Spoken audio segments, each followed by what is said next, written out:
It's Board Games with PeedMont.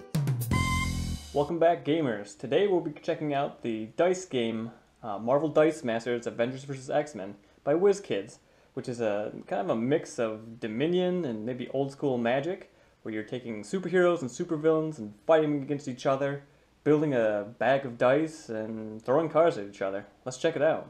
Now, something new I'm going to start. If you already know how to play the game, I'm going to have you click on the box to jump right to the review. Otherwise, let's find out how it's played.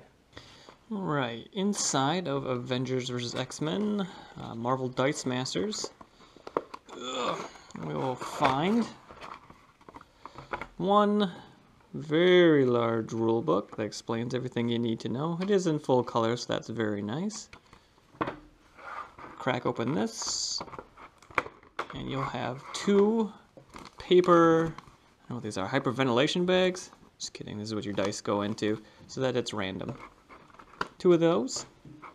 You also find a stack of cards, which include this kind of reference checklist that shows you all the dice that are in the game. A number of color cards, which are going to be related to the basic action cards. A set of basic action cards, which are kind of like the standard deck building or Dominion kind of cards you'd find.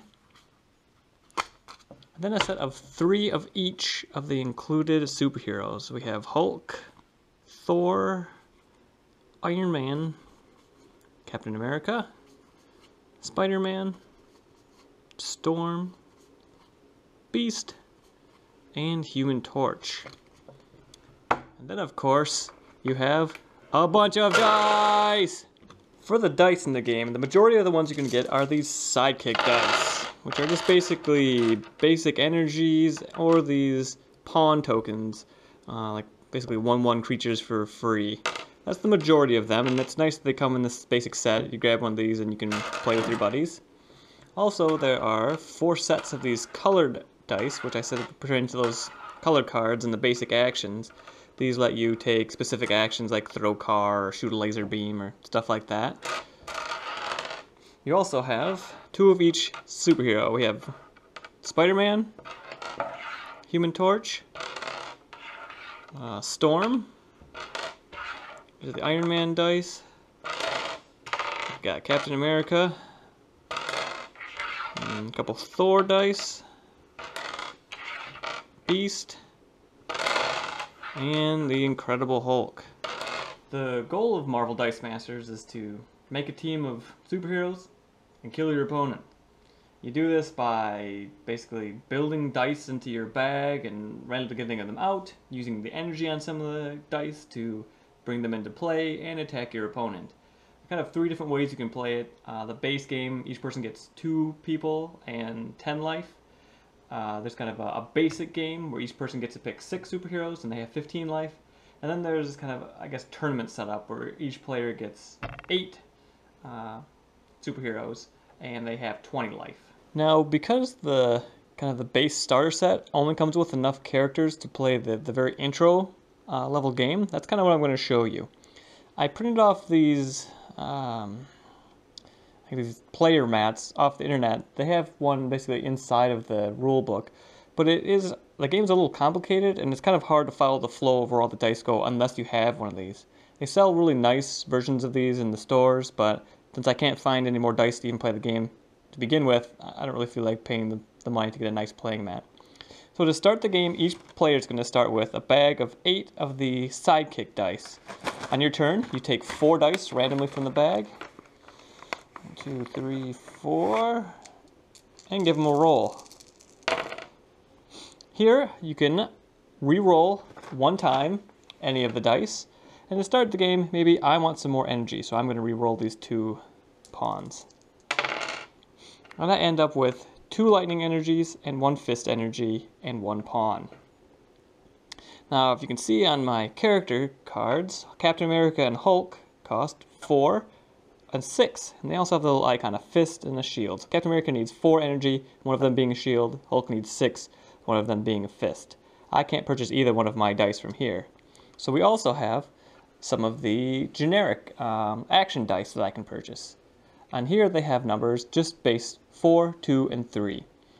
So maybe I like the sound of invulnerability. I could spend 2 of my energy, they go up to the use pile, to purchase an invulnerability dice. As you see, this one has a 2 on it. That's a generic 2 energy, which will help me get this Hulk card in play. And also has some of the exclamation point icons, which lets me do the special ability that invulnerability says. This goes in my used pile, also, and any unused energy at the end of my opponent's turn.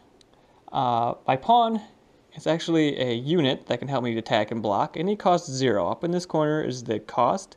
We have their attack and their defense value. So I can bring him into my fielded zone. I brought him into play, and my extra energy I didn't use stays in my reserve pool until my next turn. Basically, that lets me maybe activate some global powers that might be on some other opponent's cards or some of my cards. If on my turn I'm able to get this Hulk out, 6 attack, 5 defense, and I want to attack with him, let's just say my opponent has a Human Torch out, 2 attack, 2 defense. I say my Hulk is attacking. He decides that his Human Torch is going to block. He doesn't have to, but I would deal 6 damage to him, and in this beginner game he only has 10 life. Not a good idea. So he decides to defend. Now, we deal our damage simultaneously and see what happens. My 6 overrides his 2 defense, and he gets knocked out. My Hulk, because it was blocked, actually, and did not die, goes back to the field zone, and I can attack with him next turn. However, if things were different, if I attacked with my Hulk and he didn't want to lose his Human Torch, he could decide not to block. My Hulk goes through, unblocked, does 6 damage, and goes into my used pile to be added to my bag later. Basically, he goes away. Once the successful attack or they get knocked out, they go away. Now in my opponent's turn, he could attack with his Human Torch because he's still there. Now, there's a little more to it. I mean, each card has a special ability. Like Hulk has different things based on if you roll the bursts and some special abilities, and each superhero has some special ability, and each of the basic action cards do little things to alter the game. But that's the basic idea of Marvel Dice Masters.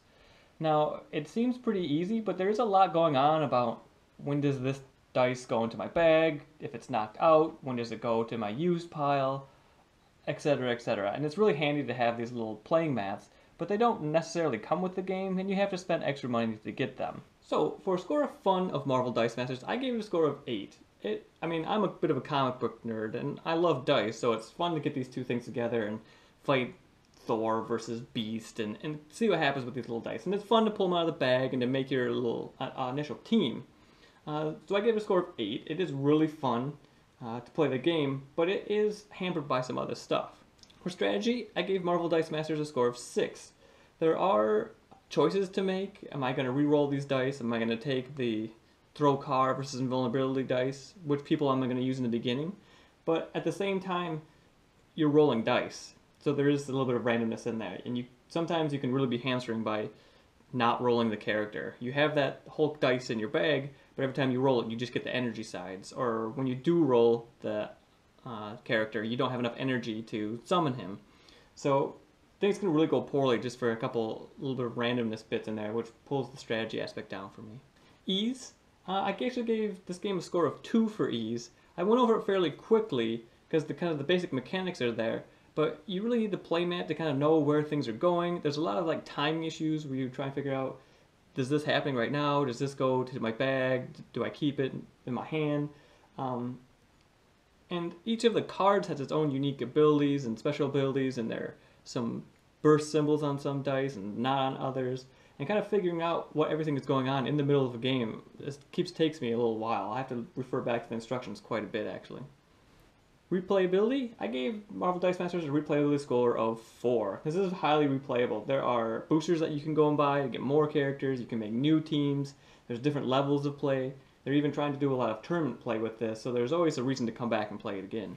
Randomness, for Marvel Dice Masters, I gave this a score of -4. Very similar to the strategy argument. There are times when, you're rolling dice, and if you're just not getting what you need, you can't really do anything about that. You can't really plan around that very well. There have been games where my opponent gets that superhero in very quickly and knocks me down very low on life that I really don't have a whole lot of options. I have to block. I have to lose my characters. I have to use the pawns instead of re-rolling them for energy just to survive. And that can happen really quickly just based on pure randomness, which takes away from the game for me a little bit. Setup, this is a score of -3. Part of the fun of it is actually setting up, but it takes a while to figure out which superheroes I'm going to use, which of these basic action cards are we going to use. Let's get all of our dice, let's get out the bags, put the right ones here, get out the playing mats. So this takes a little while and it gets to -3 for me. Cost, Marvel Dice Masters is a collectible game, so it gets a cost score of -4. The base set actually only costs between $10 and $15, depending on where you find it, if you're not paying $1,000 for it on Amazon or something like that. But, and actually the boosters are only $1 a piece, but if you really want to get the most out of this and want to collect it, you're going to keep paying for those boosters. You're going to keep looking for the new sets that are going to be coming out in the future. And you're probably not going to be happy with just this base little $11 set. Therefore, the cost is going to add up very quickly if you want to invest in the collectability of it. Players for Marvel Dice Masters got a score of 2. It's a 2-player game. You play versus one opponent, so it gets 2 points. Theme, this is a really difficult one for me because I really wanted to like this game. I love the idea of fighting superheroes, but like I guess the competitive gamer in me wants to make the best team. And in doing so, I start getting Avengers, X-Men, bad guys, good guys, all on the same team. And that really starts to ruin the theme for me. I want to make a team of just Avengers versus just the X-Men or versus just bad guys. And that's not really what it ever comes down to. It's just people fighting people, which doesn't really replicate the kind of comic book theme that I'm thinking of in my brain. So there's a clash between like the strategy and the theme of the game that really takes it away from me. It could have just been monsters fighting versus each other. And that would have made more sense thematically to me that, whatever, Werewolf and Frankenstein are together or something, whereas, you know, Hulk and Doctor Doom would never be on the same team together. Quality, I gave it a quality score of 3, which is maybe a little bit high. The dice are quite small. I don't know if you can see, this is a regular size dice. The dice are very small, and the painting on the inside of them is coming off already. I've only played a couple of games, and some of them are not fully painted in. Additionally, the bags that you get are just these paper kind of like hyperventilation bags, and if you're going to play this a lot, you want to get a nice bag to play with them. But the art is really nice, and the fact that they are custom dice is really nice. I mean, I like the fact that you can tell by picking it up that, oh, this is a Thor dice. They have nice icons on them. The only other complaint is that the character cards, there are 3 different versions of each one, and from what I understand, there are probably more than 3 different drawings of Thor, but they use the same one for every single card. That would have been a nice little addition to see different poses of Thor, different drawings on each card, so you could quickly, oh yeah, this is the high-powered Thor, and this is the basic Thor. But altogether, it is a fairly well put together game. Duration, I gave Marvel Dice Masters a duration score of 3. I've really only played the very basic level game, which goes really quickly, but there is some setup time and trying to figure things out add to it, and I could see that with the 6 superhero or 8 superhero tournament level, games could take a little longer as the life points increase and as the kind of complexity of the game increases. Altogether, for Marvel Dice Masters, I gave it a score of 66. This is a game I really wanted to like, and there are bits and pieces of it that I really do like. I like the mix of kind of a collectible card game like Magic with the big creatures that you run into each other, and the like deck building aspect of Dominion or some of these other deck building games that are with dice. I think with a little bit of love, this could really boost up and fun, and I think if you play it with the right people, you can have the theme that you want, or the competitive nature that you want. And as more sets come out and it becomes available, I think more people will be playing it and more people will love it. So if you're into Marvel at all, I would check it out, especially the base set. For $11, you can have some fun games versus one other person. Hey guys, if you liked this video, click on the subscribe button or throw me a like. Also, if you have any comments or questions, let me know down in the comments section. Maybe tell me who your favorite superhero is. Finally, if you want to see last week's videos, check out this button.